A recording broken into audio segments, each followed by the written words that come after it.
মেধাবী সে নয় যে প্রকৃতই মেধাবী, মেধাবী সেই যে অধ্যবসায় এবং চেষ্টা দিয়ে শেষ অবধি টিকে থাকে এবং সফলতার শেষ হাসিটা হাসে, বলেছেন রেদওয়ান মাসুদ মনীষী।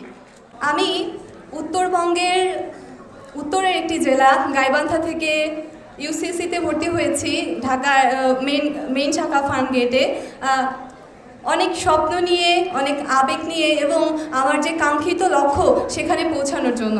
আমি বিশ্বাস করি প্রত্যেকের সফলতার পেছনে একটি ছোট্ট করে গল্প থাকে, একটি অক্লান্ত পরিশ্রমের অধ্যায় থাকে। আমি সকলের সেই পরিশ্রমের জায়গাটিকে সশ্রদ্ধ শ্রদ্ধা জানাই। সাম্প্রতিক কিছু সময়ের একটি বিষয় আমার খুবই দৃষ্টিকটু লাগে, সেটি হচ্ছে যখনই কোনো পাবলিক পরীক্ষার ফলাফল প্রকাশিত হয় তখনই আমাদের সমাজের একটি শ্রেণীর মানুষ বলে ওঠে, আরে জিপিএ 5 পেয়েছো, জিপিএ 5 তো এখন হাটে বাজারে। আসলেই কি তাই? একটু যদি লক্ষ্য করি দেখতে পারবো আমাদের 2022-23 সেশনে উচ্চ মাধ্যমিক পরীক্ষায় দেশের 11টি শিক্ষা বোর্ড থেকে 13,59,442 জন শিক্ষার্থী উচ্চ মাধ্যমিকে অংশগ্রহণ করেছিল এবং জিপিএ পেয়ে উত্তীর্ণ হয়েছে মাত্র 92,595 জন। এ থেকে এটা স্পষ্ট যে জিপিএ 5 অর্জনটা ছেলের হাতের মোয়া নয়, এটা অর্জন করতে গেলে অবশ্যই পরিশ্রম করতে হয়। আমি বিশ্বাস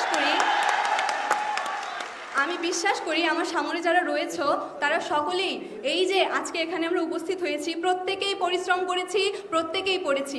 আজকে আমার মতো হয়তো তোমাদেরও এই মঞ্চে বসে এটাই মনে হচ্ছে যে উচ্চ মাধ্যমিকের যে সময়টাতে আমার কিছু বন্ধুরা পার্কের অলিতে গলিতে 2 ঘন্টা আড্ডা দিত, ঠিক সেই সময়ে একটি ঘরের কোণে পড়ার টেবিলে বসে আমরা পড়ার জন্য সময় ব্যয় করতাম। ঠিক সেই সময় যখন তারা ফেসবুকে মনোযোগ দিত, রঙিন ছবি তুলে ক্যাপশন দিত, শেয়ার কমেন্ট রিয়াক্টের জন্য, সেই সময়টাতে আমরা ব্যয় করেছি ফেসবুকে নয় টেক্সট বুকে। আর সেই জন্যই আজকে আমরা এখানে। সকলের সফলতার পেছনে তাদের বাবা মা থাকে, আমারও রয়েছে। একটি ছোট্ট স্মৃতি শেয়ার করি, সেটা হচ্ছে উচ্চ মাধ্যমিক পরীক্ষায় অর্থনীতি পরীক্ষার দিনে আমার আম্মুর জ্বর ছিল 102 এবং তিনি সকালে 3 বার বমি করেছিলেন, কিন্তু তারপরেও অর্থনীতি পরীক্ষাতে আমার সাথে তিনি গিয়েছিলেন, কেননা অর্থনীতিতে আমার ভীতি ছিল। সত্যি মায়েরা সর্বশ্রেষ্ঠ শক্তি, আর এজন্যই তার অনুপ্রেরণায় 2টা বিষয় মিলে আমি 196 পেয়েছি এবং মানবিক বিভাগ থেকে গোল্ডেন জিপিএ 5 অর্জন করেছি দিনাজপুর বোর্ড পরীক্ষা দিয়ে।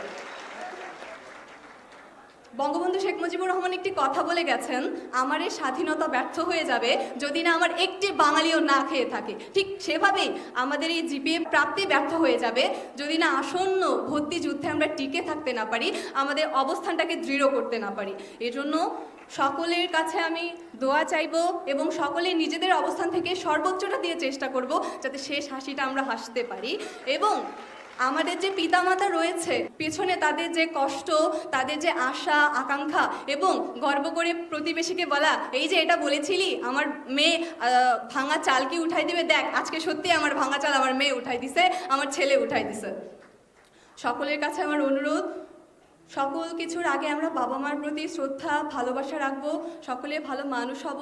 দিন শেষে এই পৃথিবী, এই বিশ্ব ব্রহ্মাণ্ড সকলের জন্য নিরাপদ হোক। সকলে আমাদের জন্য দোয়া করবেন, প্রত্যেকেই যেন আমাদের স্বপ্নের বিশ্ববিদ্যালয়কে খুব কাছে থেকে দেখতে পারি।